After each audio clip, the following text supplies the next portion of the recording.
अस्सलाम वालेकुम, आप देख रहे हैं ब्रेकिंग व्यूज़ में मोहम्मद मालिक। एक चीज़ तो क्लियर है, इलेक्शन का माहौल बन गया है। आप बयानात सुने, पार्टी वर्कर्स से बातें करते हुए, मीटिंग की जो बातें निकली आसिफ जरदारी साहब की, उससे वो कहते हैं मैंने नवाज शरीफ को वज़ीर-ए-आज़म नहीं बनने देना। फिर उन्होंने ये भी कहा कि शहबाज शरीफ को मैंने बनाया मगर मायूसी हुई। अब ये तो वो है। अभी आपने एक बयान शुरू में भी सुना जो it was on a lighter note, अच्छा था, जहाँ फैसल करीम कुंडी ने कहा कि मरियम औरंगजेब साहब को आपको एड्रेस करते हुए कि हम बात करते हैं लेवल प्लेइंग फील्ड की, ये एवन फील्ड समझते हैं और फिर इनको पसीने आ जाते हैं। लेकिन आज दो तीन डेवलपमेंट्स बड़ी इंपॉर्टेंट हुई हैं। एक तो बड़ी डेवलपमेंट ये हुई है कि पहली दफ़ा आसिफ जरदारी साहब और नवाज शरीफ साहब का रब्ता हुआ आपस में, और अब जल्द मुलाकात भी होगी। MQM के डेलीगेशन को शहबाज शरीफ साहब ने आज टेलीफोन किया और इनको इनवाइट किया नवाज शरीफ साहब से मुलाकात के लिए, जो कल मुतवक्को है। आज नवाज शरीफ साहब अपने ऑफिस भी गए, 188 जो पार्टी सेक्रेटेरिएट लाहौर में हेड ऑफिस इनका, वहाँ पे आज इन्होंने शुरू भी किया, अपनी मीटिंग्स भी लेनी शुरू की हैं। सो अब एक माहौल तो बन गया है, सिर्फ एक वेरिएबल है बीच में और वो है इमरान खान। इमरान खान होंगे या नहीं होंगे? आपने शुरू में बयान सुना ख्वाजा साद रफ़ीक साहब का, जहाँ उन्होंने कहा कि हमारे साथ जो हाथ हुआ है वो अब नहीं होना चाहिए, किसी के हाथ बंधे नहीं होने चाहिए। आज हाथ बंधने से याद आया कि जो एक अपील की है, बेल एप्लीकेशन मूव की थी इमरान खान साहब ने, पोस्ट अरेस्ट बेल जो साइफर केस में जो रिजेक्ट हो गई थी इस्लामाबाद हाई कोर्ट को, उसके अगेंस्ट उन्होंने अपील दायर कर दी और इतलात के मुताबिक उसका नंबर भी लग गया है। तो वो भी अपील इस हफ्ते सुनी जाएगी। अब कहाँ जा रही है बात? लेवल प्लेइंग फील्ड हो क्या रहा है, क्या नहीं हो रहा? और अल्टीमेटली सारे कहते हैं इलेक्शन पीपल्स पार्टी और PMLN के दरमियान नहीं है, ये इलेक्शन असल में रेस्ट वर्सेस PTI है और PTI का मुस्तकबिल जुड़ा हुआ है इमरान खान के मुस्तकबिल से। अब क्या इलेक्शंस किस किस्म के सामने आ रहे हैं, क्या क्रेडिबिलिटी होगी, क्या नहीं होगी, इन तमाम चीज़ों पे बात करेंगे। हमें इस्लामाबाद से ज्वाइन किया तारिक फजल चौधरी साहब ने, x federal minister, senior leader हैं PMLN के। हमें इस्लामाबाद से ज्वाइन कर रहे हैं Kadar Khan Bandukhel, senior leader Pakistan people's party.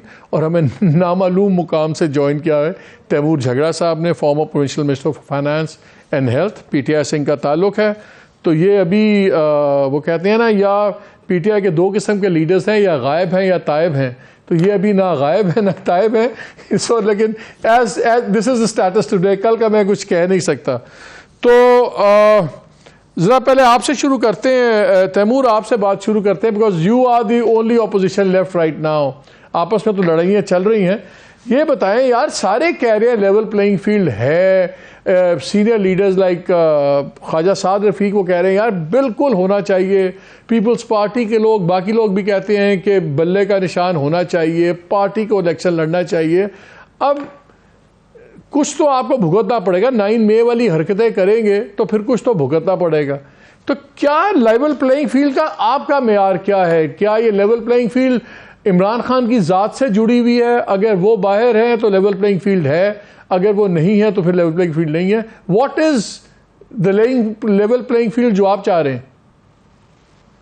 थोड़ी सी मालिक साहब अस्सलाम वालेकुम। पहले थोड़ा सा शायद वो जो टर्म हमारे नून लीग के दोस्त इस्तेमाल करते हैं वो थोड़ा सा शायद गलत इस्तेमाल करते हैं। जब वो मांग रहे थे वो ये नहीं कह रहे थे कि हमें लेवल प्लेइंग फील्ड चाहिए, वो कह रहे थे कि हमारे लिए प्लेइंग फील्ड ही लेवल कर दे। यानी मुझे लग रहा है कि we are levelling the playing field. Level playing field तो सबके लिए बराबर होता है। देखें, कहते सब हैं, लेकिन अनफॉर्चुनेटली पाकिस्तान की सियासत की तारीख रही है कि सियासतदान जो कहता है वो actually he doesn't mean it, उसका मतलब कुछ और होता है। तो माजरत के साथ अगर यहाँ पे हमारे, अगर आपके पास पीपल्स पार्टी और मुस्लिम लीग के दोस्त हैं, तो फिर कल जो मानसेरा में चार दीवारी के अंदर एक हमारा वर्कर्स कन्वेंशन नहीं होने दिया पुलिस ने, इसके बावजूद के पेशावर हाई कोर्ट की पूरी एक जजमेंट आई कि आप किसी भी पार्टी से बशमूल PTI पॉलिटिकल एक्टिविटी लेने का हक नहीं ले सकते, वो बैन नहीं है, तो वो होना चाहिए। अगर ये तो हमारे दोनों दोस्तों को इसकी मजम्मत करनी चाहिए, या जो लाहौर में इनके शानदार जलसे के बाद जो अगले दिन एक छोटा सा वर्कर्स कन्वेंशन होना था वो नहीं होने दिया तो उसकी भी मजम्मत करनी चाहिए। मेरे ख्याल में अगर ये कह देंगे तो फिर वो लेवलिंग द प्लेइंग फील्ड से लेवल प्लेइंग फील्ड तक बात चली जाएगी। अगर नहीं है तो फिर जो बात आपने की, मेरे ख्याल में किसी तरीके से इमरान खान को इलेक्शन से निकाला नहीं जा सकता, क्योंकि अगर निकाला गया और वो रिजल्ट जबरदस्ती आया जो कि बैलेट में अवाम नहीं डालना चाहते, तो उससे फिर लेकिन तैमूर मुझे एक बात बताएं, मई 9 के बाद एक चीज तो क्लियर हो गई कि आपकी पार्टी में अब नजर आ रहा है कि शायद स्ट्रीट पावर दिखाने की हिम्मत या वो नहीं रही, क्योंकि जितना आपके पार्टी लीडर्स अंदर हुए हैं और जितना स्ट्रॉन्ग क्रैकडाउन हुआ है रियासत का, अगर आपकी मर्जी, अगर आप कंटेस्ट भी करना चाहें इलेक्शंस बाद में, तो सिवाय इससे कि आप इलेक्शन ट्रिब्यूनल्स में जाएं, वो तो एक ऑप्शन है, वो तो आप जाएंगे 3-3 साल आप फिरते रहेंगे। क्या आप स्ट्रीट डेमोस की पोजीशन में हैं? क्या आप समझते हैं कि अगर आपके नज़दीक, आपके ख्याल में आपका इलेक्शन चुराया गया है या चुराया जाएगा या व्हाटएवर, या आप समझते हैं उस तक कि जी हमारे साथ धोखा हो गया, तो क्या आप सड़कों पर जाने की आप में कैपेसिटी रह गई है? चलिए लेट्स से कि नहीं रही, कि बिल्कुल पीटीआई खत्म हो गई है, तो फिर तो फ्री एंड फेयर इलेक्शन कराने चाहिए ना। फिर तो ये जो मानसेरा में, पेशावर में, लाहौर में, जो मैं कल तक, जैसे आपने कहा, मैं तो लेवल प्लेइंग फील्ड को छोड़े कोर्ट्स के सामने भी चला गया, नैब के सामने भी चला गया, जहां पे वकील कह रहे थे कि ना जाओ। मैंने कहा यार जाने दो, या बेल मिल जाएगी या जेल पहुंच जाएंगे, तो बेल्स भी मिल गई, उसके बावजूद भी मेरे घर पे छापे होते हैं। तो फिर मुझे समझ नहीं आई कि इशू 9 मई है, कानून की बालादस्ती है, या जो हम चाहें वही कानून है, या मेडे है, या 9 मई है, या आपका मेडे है। चले इस पे जरा तारिक फजल साहब को भी लेते हैं। तारिक साहब ये बताएं, वो जरा मैं लेवल प्लेइंग फील्ड पे जरा बहस कर लें थोड़ी सी। उन्होंने 2-3 एग्जांपल्स दी। उन्होंने कहा आप पूरा लाहौर का बड़ा जलसा करें, आपको कोई नहीं पूछता। ये अगर वहाँ वर्कर्स कन्वेंशन करें तो पुलिस आके उखाड़ देती है। अगर आप पूरी एक्टिविटी करें कोई नहीं पूछता। अगर ये मानसेरा के अंदर 4 दीवारी में जलसा करते हैं, अपनी मीटिंग करते हैं, तो पुलिस पकड़ लेती है या तोड़ देती है। तो फिर लेवल प्लेइंग फील्ड आप लोग क्यों नहीं दिलवा रहे फिर इनको? या आपको तो इंटरेस्ट में है कि ये बिल्कुल फारिग हो जाएं ताकि आप आराम से you romp your way to victory? बिस्मिल्लाहिर्रहमानिर्रहीम। देखिए मालिक साहब, लेवल प्लेइंग फील्ड के हवाले से बुनियादी तौर पे 2 चीज़ें हैं। एक तो ये है कि ये जो रोज़ाना की बुनियाद के ऊपर इस तरह के वाक़यात जिनका आपने ज़िक्र किया, उनका हम तस्करा करें या उन पर बहस करें।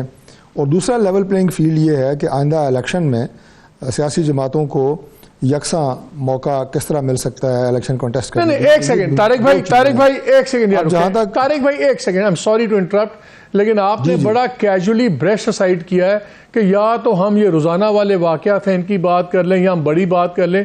ये रोजाना वाले वाकयात आपको ट्रेंड दिखा रहे हैं कि अगर एक पार्टी की छोटी छोटी चीज बर्दाश्त नहीं है तो फिर वो तो बात तो होगी ना। मैंने ये नहीं कहा कि दोनों में से एक डिस्कस कर लें। मैंने ये कहा है, शायद मैं सही वो बात समझा नहीं सका। मैंने ये कहा है कि लेवल प्लेइंग फील्ड के 2 एस्पेक्ट हैं, उसके नीचे 2 मौजूआत हैं। एक तो इस तरह के जो डे टू डे केसेस हैं और एक जो है वो इलेक्शन है। अब जो डे टू डे केसेस हैं, तैमूर झगड़ा साहब ने जो बात की है कि हमारी 4 दीवारी के अंदर कोई प्रोग्राम हो रहा था और वो नहीं होने दिया गया, मैं समझता हूँ कि इसको रोकना सही नहीं है। किसने रोका, क्यों रोका, मैं तो इससे लाइल्म हूँ। इजाज़त ली गई, नहीं ली गई, ज़ाहिर है मेरा तो बिल्कुल पता भी नहीं है इस प्रोग्राम का, लेकिन अगर इजाज़त ली गई, वो लीगल था, वहाँ उस ज़िले में कोई 144 नहीं लगा हुआ, तो फिर ऐसे प्रोग्राम को नहीं रोकना चाहिए। मैं इसकी सपोर्ट करता हूँ। जहाँ तक लेवल प्लेइंग फील्ड इलेक्शन की बात है, देखें आपने जो प्रोग्राम के शुरू में कहा, जो 2018 का इलेक्शन था उसमें मियां नवाज शरीफ साहब जेल में थे, जो हमारे कायद भी हैं, पार्टी के सरबराह हैं, और इलेक्शन हो गया। इलेक्शन के नतीजे को भी सब ने तस्लीम कर लिया। उससे पहले भी जो इलेक्शन हुए हैं उसमें ज़रूरी नहीं होता कि जितनी भी पार्टियाँ इलेक्शन लड़ रही हों उन सब के सरबराहान जो है वो बाहर हों। तो अगर ये इलेक्शन होता है और इमरान खान साहब जेल में होते हैं तो इस इलेक्शन के नतीजे को भी तस्लीम किया जाना चाहिए और कर लिया जाएगा। जहाँ तक पीटीआई का ताल्लुक है, ऐसे जमात उसे बिल्कुल मौका मिलना चाहिए, हम उसकी सपोर्ट करते हैं। वो आएँ, इलेक्शन लड़ें और जो उनका अपना मैंडेट है उसके मुताबिक फैसला पाकिस्तान की आवाम करें। और ये जो बात दूसरी है ना कि जब तक इस इलेक्शन के नताइज को पाकिस्तान में, पाकिस्तान से बाहर जो इंडिपेंडेंट ऑब्जर्वर एजेंसीज होती हैं, इदारे होते हैं, तस्लीम नहीं किया जाएगा, जाहिर है पाकिस्तान की ज़रूरत है साफ शफाफ इलेक्शन और उसके नतीजे में बनने वाली एक मुस्तहकम हुकूमत, वो मुल्क को इन हालात से मुझे एक चीज़ बताएं, अगर 9 मई के, इसमें तो कोई बहस है ही नहीं कि 9 मई जिन लोगों ने किया है, जो मुल्ज़मान हैं, जो जिम्मेदारान हैं, उन सबको करार वाक़ई सज़ा मिलनी चाहिए। मजाक नहीं है कि शोधा के पोस्टर्स पे आप जूते मारें या उनकी तौहीन करें। This is unacceptable. मेरे नज़दीक सबसे बड़ा जुर्म को ये नहीं था कि कौन कोर कमांडर के घर में घुस गया है। मेरे नज़दीक जिन्होंने बेहुरमती या शोधा की, वो unacceptable. That is for me is the biggest red line.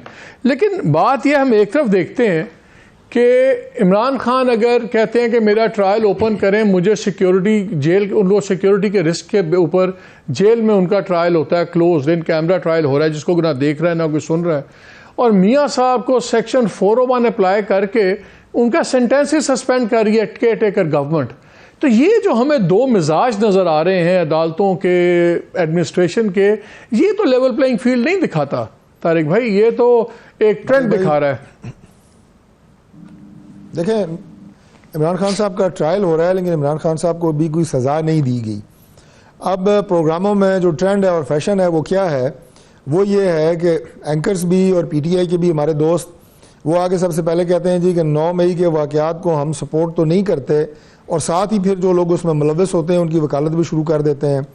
तो गुजारिश ये है कि ये ट्रायल हो रहा है, अभी इसमें किसी को कोई सज़ा नहीं दी गई।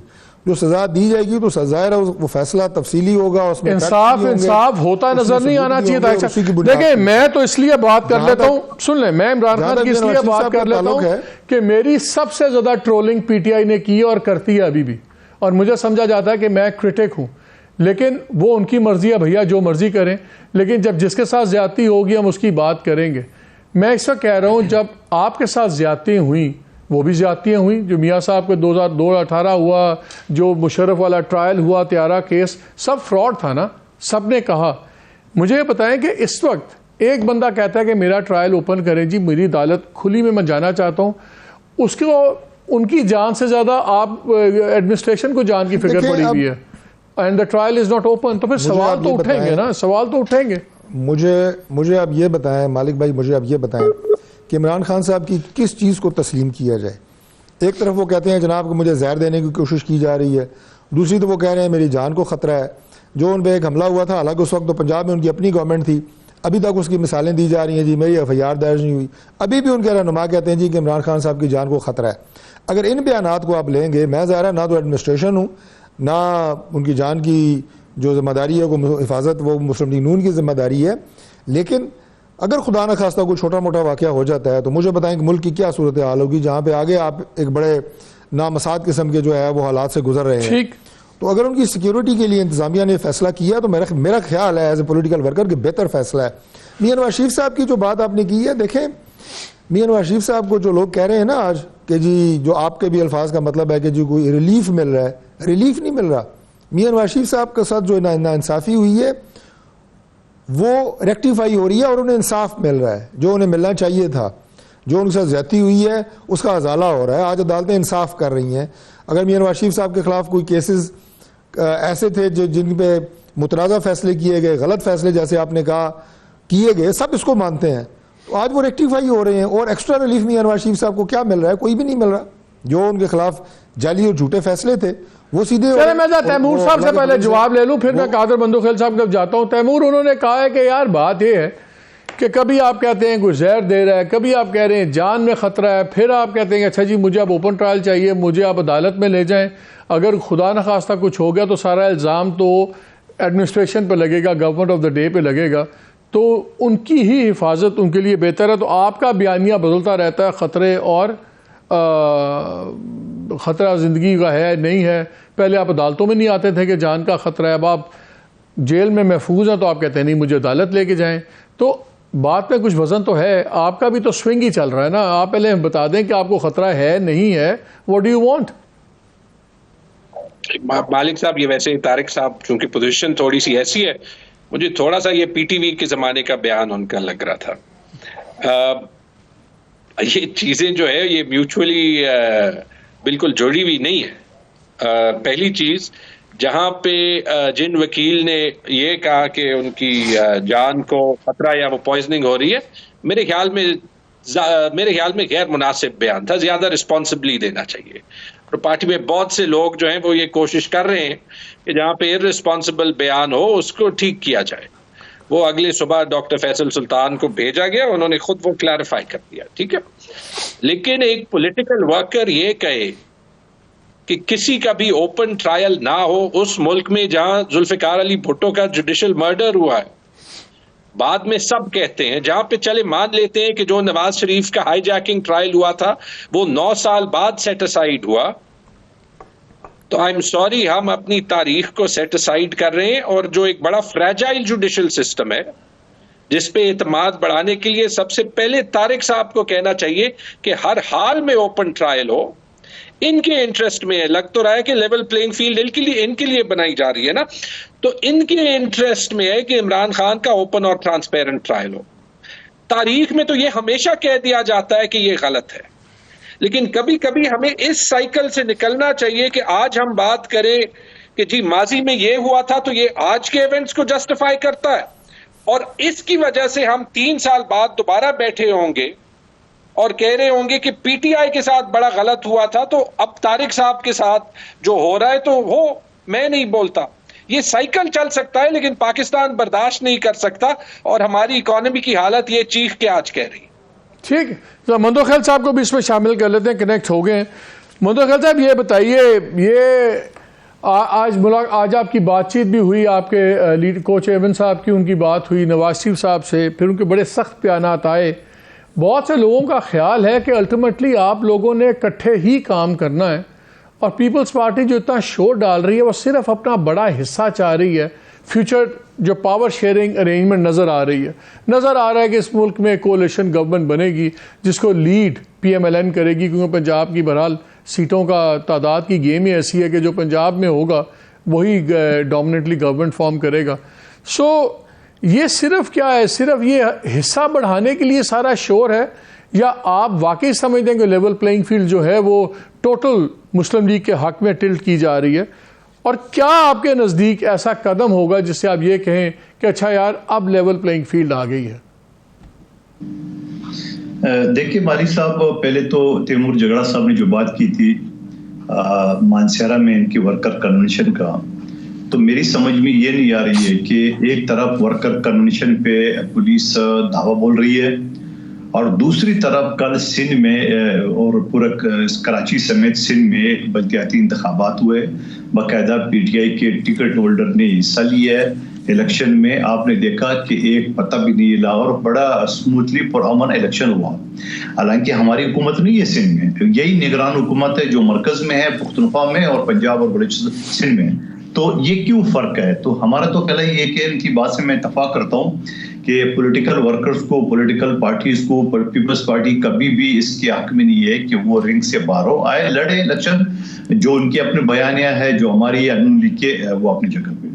अब जहां तक आपका सवाल है कि हम क्यों ये चीख रहे हैं, क्यों बातें कर रहे हैं, क्यों ये सारी चीजें कर रहे हैं, जो आपके सवाल से या आपके तज्जिए से मैं इत्तफाक नहीं करता हूँ कि हम हिस्सा मांग रहे हैं। देखिए इलेक्शन के बाद तो हर कोई रोता है कि मेरे साथ ज्यादती हुई है, लेकिन असल बात तो ये है, इस बात की तो आप अप्रिशिएट कर दें कि हम इलेक्शन से पहले इस बात को निशानदेही कर रहे हैं कि बाबा ये बता दे कि नवाज शरीफ साहब लंदन में कहते हैं लिख के देता हूँ 4थी मरतबा हमारी हुकूमत आएगी, तो मुझे एक बात बताओ किस बुनियाद पे? दूसरी बात यह कि हाई कमिश्नर किस बुनियाद पे? मैं नहीं कहता नवाज शरीफ साहब के साथ मेरी हमदर्दी है, कभी भी एज ए सोशल वर्कर या जियाला कभी भी हम इन चीज़ों को अप्रिशिएट नहीं करते हैं। पाकिस्तान की अदालतों में तो वो सजा याफ्ता है। अब सजा याफ्ता शख्स से एक हाई कमिश्नर कैसे मिल सकता है? सजा याफ्ता शख्स से नादरा की टीम एयरपोर्ट पे अंगूठे कैसे लगवाते हैं? सजा याफ्ता शख्स से एक DIG बावर्दी उसको सलूट कैसे कर सकता है? इन बातों पे हमें खदशा है। फिर उसके बाद इलेक्शन कमीशन का मैं दलाइल के साथ बात करूँ। इलेक्शन कमीशन ने पाबंदी लगा दी है कि कोई तरक्याती काम नहीं होगा। तो आप मुझे बता दो कि as a analyst, senior analyst, आपको भी पता है, डॉक्टर साहब और झगड़ा साहब भी जानते हैं, कानून ये है, इलेक्शन रूल्स ये है, जब तक इलेक्शन शेड्यूल अनाउंस ना हो आप कोई ट्रांसफर, पोस्टिंग और तरक्याती कामों पे पाबंदी नहीं लगा सकते हो। अच्छा ठीक है, आपने पाबंदी लगा ली है सीवरेज की लाइनों पे, मेराल का पानी को की बूंद बूंद को तरस रहा है, आपने पानी की लाइनें रोक दी है, आपने सैलाब जदगान की जो मकानात बिलावल भुट्टो साहब ने जो ऐलान किया था उसको आपने फंड रोक दिए। दूसरी तरफ पंजाब में तरक्याती काम खुद निगरान वज़ीर-ए-आला कहते हैं बड़ा जोर शोर से चल रहा है। अच्छा, उसके बाद इलेक्शन कमीशन ने अगला गलत कदम ये भी उठाया कि ट्रांसफर पोस्टिंग की पाबंदी लगा ली है शेड्यूल से पहले। अच्छा, पंजाब में और आप अगर देख ले इस्लामाबाद में, वहां उसके ऊपर कोई असर नहीं है। यही निगरान हुकूमत है जिसने इलेक्शन कमीशन की इस मनोज साहब, पंजाब के अंदर कोई पीएमएलएन की हुकूमत तो नहीं है ना ही कोई उनका प्रोमिनेंट आदमी उस गवर्नमेंट का हिस्सा है। जैसे चले फेडरल गवर्नमेंट में आप कह सकते हैं कि जी प्रिंसिपल सेक्रेटरी वो चलते रहे, वो दो उनके फवाद हसन फवाद क्लोज थे, वो भी हैं वज़ीर, दूसरे भी आपके चीमा साहब भी हैं। चले फेडरल गवर्नमेंट में तो मुझे समझ आती है आपके इल्ज़ामात की, पंजाब में तो इनका कोई प्रोमिनेंट बंदा इंटरिम गवर्नमेंट में नहीं है पीएमएलएन का। तो उसकी जो भी वो काम कर रहे हैं, ये भी हो सकता है वहाँ जो नौजवान सीएम हैं वो अपना मार्क दिखाना चाहते हैं कि देखें मैं 1 साल में मैंने ये कर दिया, वो हम कैसे डाल सकते हैं पीएमएलएन के खाते में? मालिक साहब, मैं कमेटी को हेड करा था, खसूसी कमेटी वफाकी हुकूमत की मुलाजमीन का, और वहाँ मुख्तलिफ इदारों के लोग आते थे। मैं डॉक्टर साहब से भी कहता हूँ, आपसे भी कहता हूँ, प्रोड्यूसर से भी कहता हूँ कि आप मेरे से डेटा ले। पंजाब में पावर डिवीजन के जितनी भी बोर्ड है उनकी चेयरमैन जो है ना वो मुस्लिम लीग नून के साबिक एमपी, साबिक एमएनए है आज भी। नंबर 1, आपने प्रिंसिपल सेक्रेटरी की बात की, आप भी खूब जानते हो बैसियत सीनियर एनालिस्ट कि प्रिंसिपल सेक्रेटरी पाकिस्तान की तमाम ब्यूरोक्रेसी को चलाते हैं। ये तौकीर शाह साहब प्रिंसिपल सेक्रेटरी थे शहबाज शरीफ साहब का, उसको बाकायदा रिटायरमेंट के बाद एक्सटेंशन दिए। एक्सटेंशन के बाद उनको काकड़ साहब जो कि 1 हफ्ता पहले इनकी पार्टी में शमूलियत करने गए थे मरियम नवाज साहिबा के पास, उसका प्रिंसिपल सेक्रेटरी लगा है। फिर उसके बाद एग्जीक्यूटिव डायरेक्टर आलमी अदारे में लगा है। फिर आपने फवाद हसन फवाद जो नवाज शरीफ साहब के प्रिंसिपल सेक्रेटरी थे वो उसको वफाकी वजीर लगाया जाता है। आज चीमा साहब, तारड़, दूसरे तकरीबन 7 से 9 वजीर इनके लोग बैठे हुए वो काम करें। और दूसरा इलेक्शन कमीशन की ये इकदाम के शेड्यूल से पहले तरक्याती काम और ट्रांसफर पोस्टिंग पे पाबंदी, तो ये सारी चीजें तो इंडिकेशन है, ये सारी चीजें तो उस तरफ जो है ना एक इशारे है कि इलेक्शन का या ये तराजू का पलड़ा किस तरफ जा रहा है। हालांकि नवाज शरीफ साहब का केस आज भी। तो मनोहर साहब एक बात बताएं, इशारों की जो बात हुई, हमें कुछ इशारे मिले पीपल्स पार्टी के सीनियर लीडरान के बयानात से कि देखें जी हम पीटीआई के साथ भी बातचीत हो सकती है, इत्तेहाद किसी से भी हो सकता है। तो ये क्या इशारा है पीएमएलएन को डराने के लिए, एस्टेब्लिशमेंट को डराने के लिए कि देखें अगर आपने हमारी एक्सपेक्टेशन से नीचे हमें चीज़ें मिली तो फिर हम इनके साथ भी जुड़ सकते हैं? ये सिर्फ इशारा है या वाकई मुमकिनात भी है कि आप और पीटीआई कल को मिलकर भी कहीं अरेंजमेंट्स कर ले इलेक्टोरल सीट्स और ये और वो? देखिए मालिक साहब, मैं आपके एक जुमले से बार बार जो आप रिपीट करते हो उसमें इतफाक नहीं करता हूँ कि हमारी जो तवक्को है या एक्सपेक्टेशन है उनके मुताबिक नहीं बने। सियासी पार्टी है, हमने कभी इलेक्शन का बायकाट का जो 1985 में गलती की है पीपल्स पार्टी ने, उसके बाद कभी पीपल्स पार्टी ने इलेक्शन से बायकाट की बात नहीं की है। एवन के पिछले को मरतबा भी नून लीग को भी राजी किया है इस बात पे कि आप बायकाट ना करें। और फिर उसके अलावा जो है ना पीपल्स पार्टी हमेशा तमाम पार्टियों के साथ दरवाजे खुले रखना चाहती है। बात सियासी डायलॉग बाजी, सियासी दुश्मनी तो हर पार्टी की। हमारी क्या नून लीग के साथ कम झगड़ा हुआ है, हमारा क्या एमक्यूएम के साथ कम झगड़े हुए, बार बार एहतियात भी होता था, टूटता भी था। इसी तरह पीटीआई भी पॉलिटिकल पार्टी है। तो मैं ये समझ रहा हूँ कि पीपल्स पार्टी के दरवाजे सबके लिए खुले। आज देख रहे हैं नवाज शरीफ साहब को और जरदारी साहब की राब्ता भी हुआ है टेलीफोन पे। तो ये सारी चीजें क्या है, हमने दरवाजे किसी के लिए बंद नहीं किया है। हम यकीनन जो हमारे एतराजात है, जो हमारे शिकवे हैं, वो हम मीडिया के जरिए नून लीग तक भी पहुंचाते हैं और पाकिस्तान की जो करते धरते हैं उन तक भी पहुंचाने चाहते हैं कि बाबा। I think you made a point very succinctly. जी यहाँ वक्त हुआ एक छोटी सी ब्रेक का, स्टे विद अस। भी आके काफी बातें करनी है और ये भी पूछते हैं कि सुन रहे हैं कि पीटीआई के अंदर शायद वहाँ भी विरासत तो नहीं शुरू होने लगी हुकूमत के बाकी पार्टीज की तरह। हमारे साथ रहिएगा।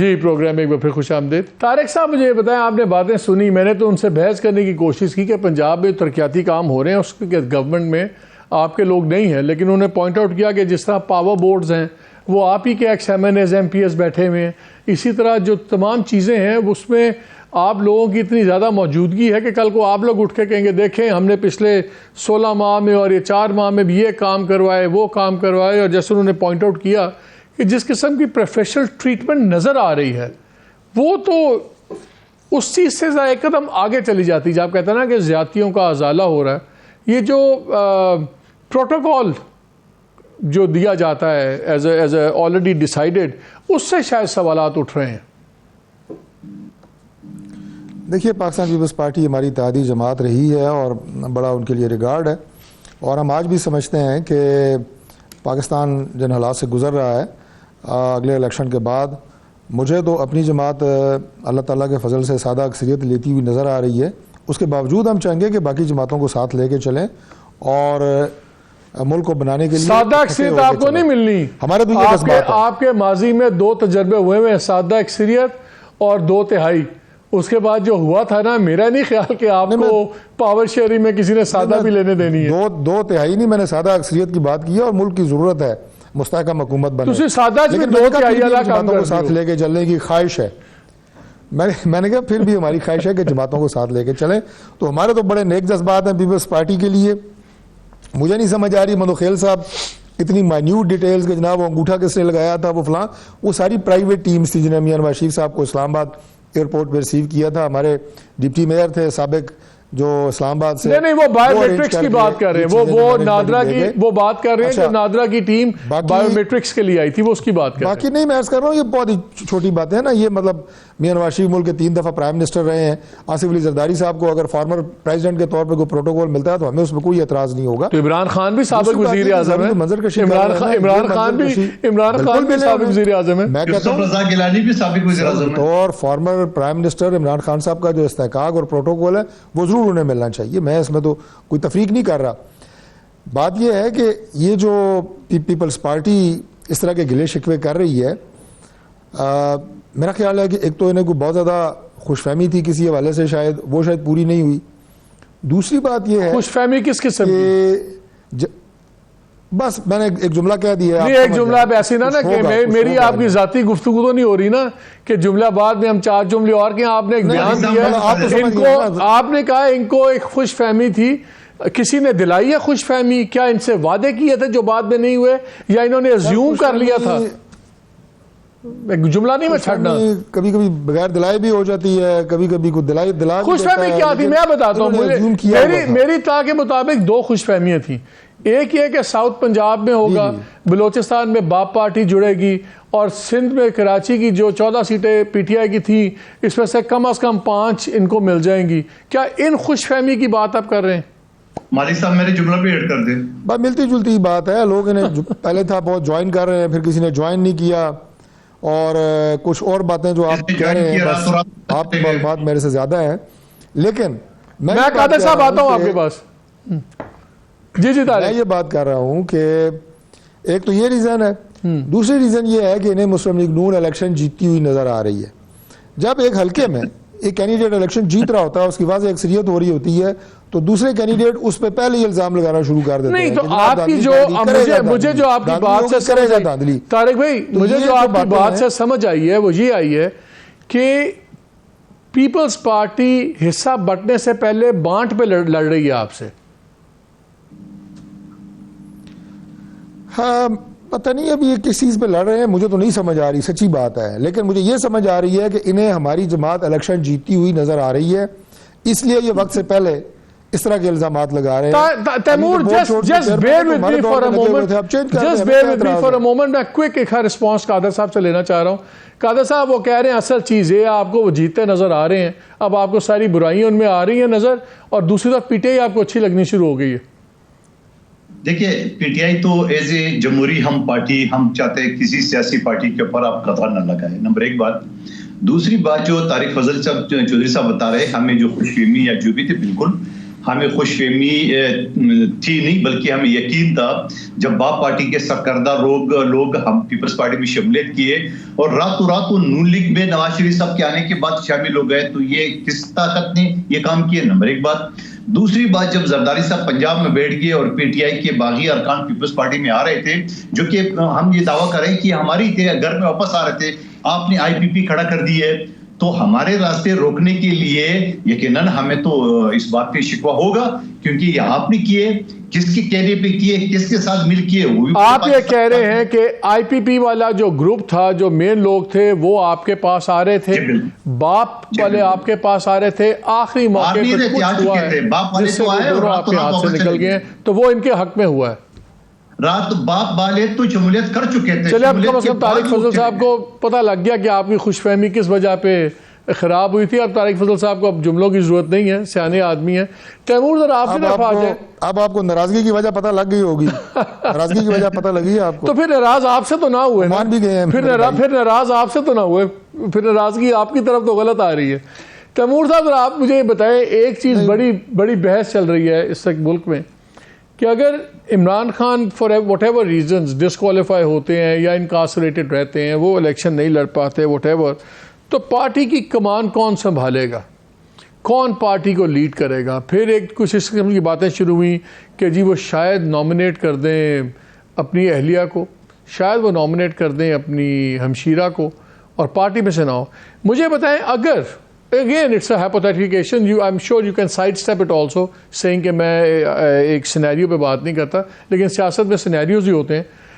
आपके ख्याल में अगर इमरान खान अपने ख़ानदान से किसी को नॉमिनेट करते हैं पार्टी को लीड करने के लिए, अगर वो खुद डायरेक्टली नहीं कर सकते, तो आपका पूरा बयानिया उलट नहीं जाएगा जो आप इन पार्टीज़ को, पीपल्स पार्टी को, खान साहब, PMLN को, मौलाना साहब को, कि जी मूर्सी सियासत है और ख़ानदानों में है, क्या कोई पॉसिबिलिटी है कि अपने ख़ानदान के किसी फ़र्द को नॉमिनेट करें? मैंने जी ऐसे कुछ भी नहीं सुना। इस तरफ ये जो पॉलिटिकल इंजीनियरिंग का एक माहौल है, बल्कि मुझे हैरत है, जैसे तारिक साहब बात कर रहे थे और फिर उसका जवाब आपने लिया, तो ये तो एक फ्री एंड फेयर इलेक्शन से हम बहुत दूर हैं अगर ऐसे फैसले हो रहे हैं। पहले तो खान साहब को डिस्क्वालीफाई होना नहीं चाहिए, बिल्कुल भी होना नहीं चाहिए, लेकिन ये क्लियर बात है कि खान साहब डिस्क्वालीफाई हो, हमारे जितने लीडर्स जेल में हो, हमें कॉर्नर मीटिंग्स भी ना की जाए, मेरे ख्याल में लोग अपना माइंड मेकअप कर चुके कि उन्होंने वोट किस तरफ डालना है।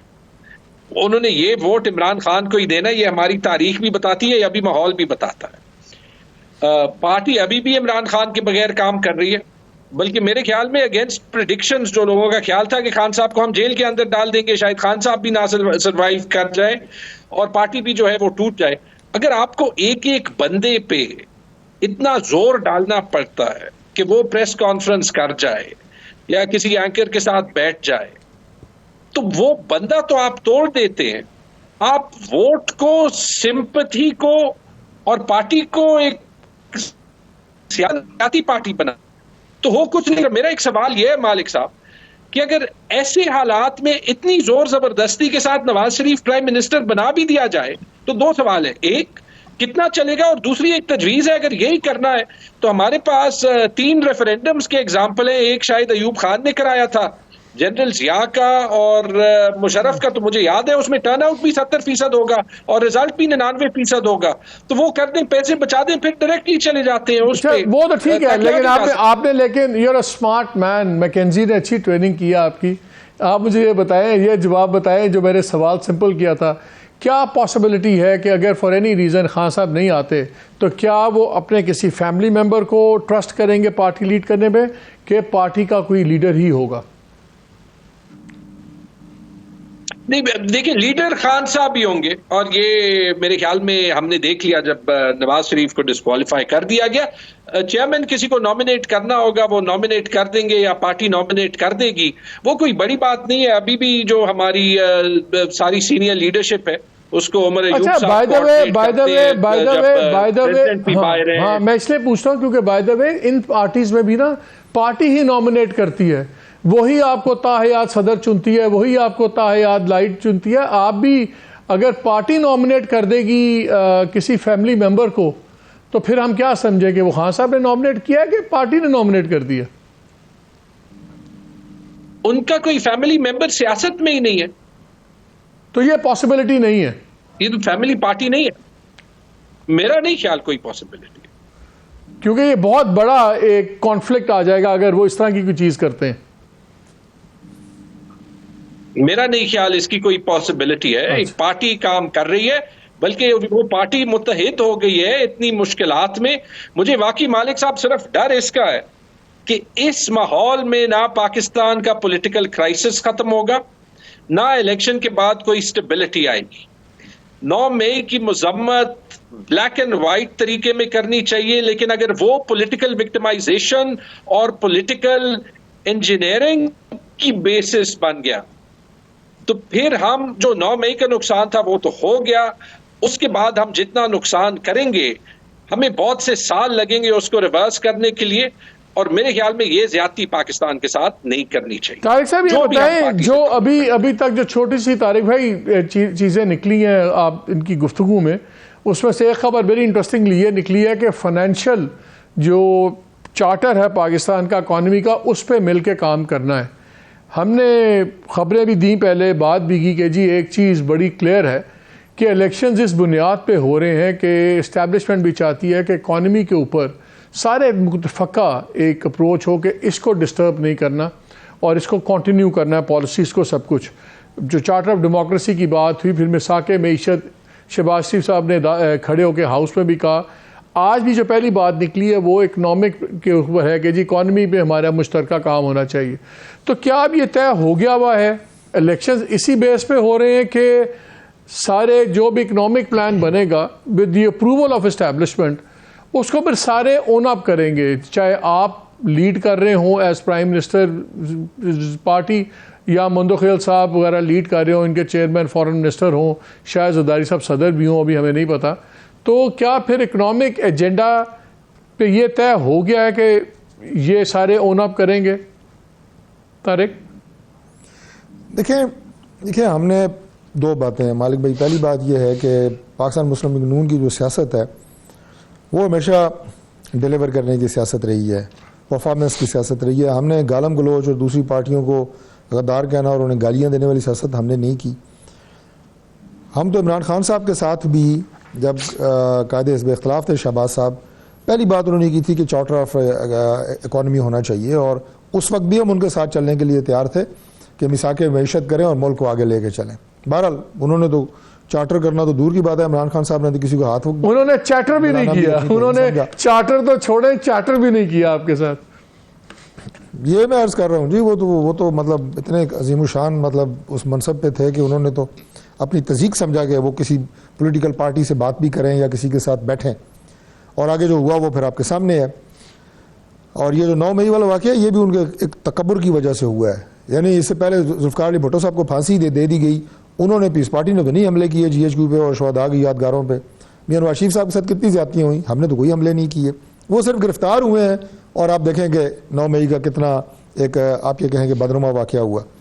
तो अब जो सूरत हाल है इसमें इस बात के अलावा कोई चारा ही नहीं है कि जो पॉलिटिकल लीडरशिप है पाकिस्तान की वो बैठ के इस एजेंडे के ऊपर कि मुल्क को माशी तौर पे मजबूत करना है और इन मसाइल से निकालना है, ये यकनकाती एजेंडा लें और सारे इस पर अपना इनपुट दें, एक दूसरे के सियासी तौर पे कपड़े खींचने की बजाय आगे लेके चलें। इसमें बड़ी गाड़ी या ट्रक अगर रुक जाता है, मंदोखेल साहब को भी ले लेते हैं। मंदोखेल साहब ये बताएं, 2 बंदों के धक्के लगाने से नहीं चलता। मंदोखेल साहब कम अज कम सर गाड़ी 10-15 बंदे मिलकर गाड़ी आगे चलता है। गाड़ी ये खराब भी तो ये 15-20 बंदों ने मिलकर की है ना, जो बाहर निकल के अब धक्के लगाएंगे।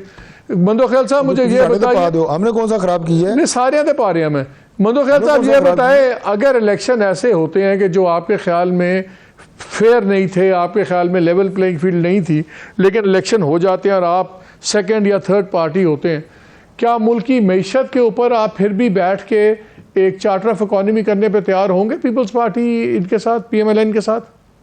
देखिए आप माजी को भूल गए।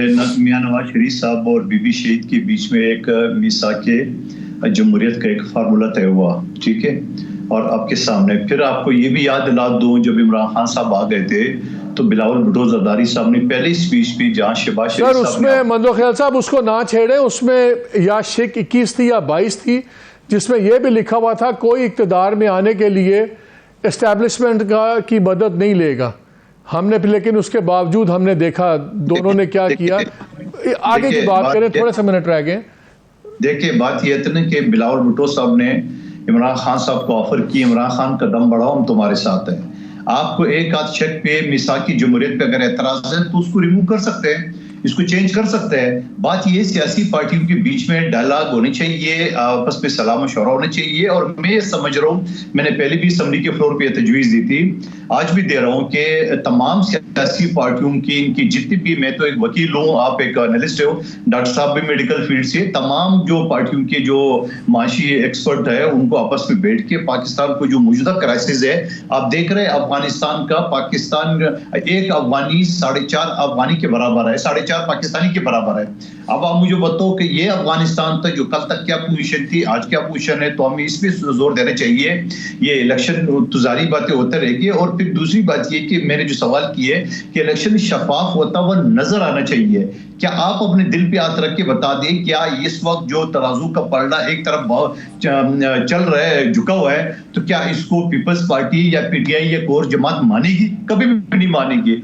ठीक है, जबरदस्ती आप करा लेंगे, किसी को कुर्सी पे बिठा देंगे, लेकिन वो पश्तो के कहावत है एक साल के बारे में कि ये साल मुझ पे तुम गुजर जाओगे, लोग तुम्हें अच्छा नहीं कहेंगे।